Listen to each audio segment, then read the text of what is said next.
Hello students, 10th Maths Chapter 2 Numbers and Sequence la Example 2.33 இந்த வீடியோல பார்க்கலாம்.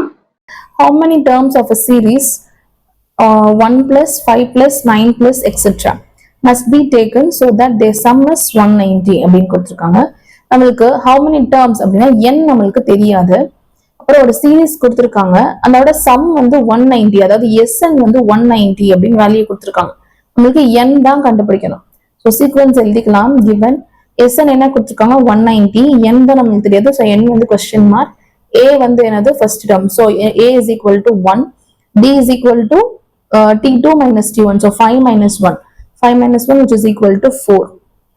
இப்போ Sn formula என்னது l கொடுக்கல. So இதான் formula n by 2 into 2a plus n minus 1 into d. இப்போ Sn ஓட வேல்யூ என்னன்னு தெரியும் 190. So 190 is equal to n by 2 into 2 into a க்கு என்னது 1 plus n minus 1 into d வந்து 4 substitute பண்ணிருக்கோம்.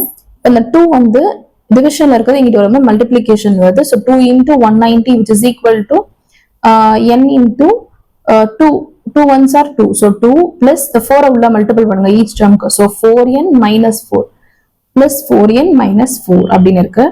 2 into 190 அப்படின்னா 380 which is equal to n into 2 minus 4 அப்படின்னா minus 2. So minus 2 plus 4n அப்படின்னு வருது. இப்போ n-ஐயும் உள்ள மல்டிபிள் பண்ணலாம். So 380 is equal to minus 2n plus 4n square அப்படின்னு கிடைக்கும். இப்போ எல்லாத்தையும் ஒரே சைடா கொண்டு போய்க்கலாம். So 4n square minus 2n, இந்த minus 380 வரும். இங்கிட்டு வரும்போது minus 380 ஆயிரும். So 4n square minus 2n minus 380 which is equal to 0. பார்த்தோம் அப்படின்னா எல்லாமே வந்து 2 டேபிள்ல போகும். So throughout 2 ஆல டிவைட் பண்ணிக்கோங்க.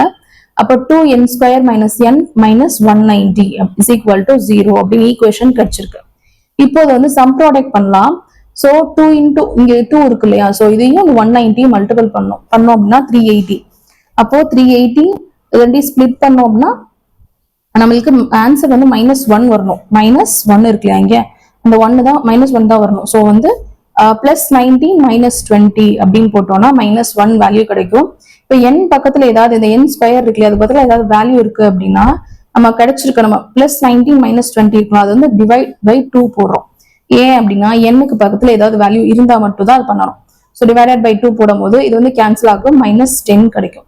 ஸோ இப்போ எழுதிக்கலாம் n plus 19 by 2 n plus n minus வரும், இங்க வந்து மைனஸ் இருக்கனால. ஸோ n minus 10 கேன்சல் பண்ணலாம், 10 ஆயிடுச்சு. So n plus 19 by 2 into n minus 10 which is equal to 0 அப்படின்னு கிடைக்குது.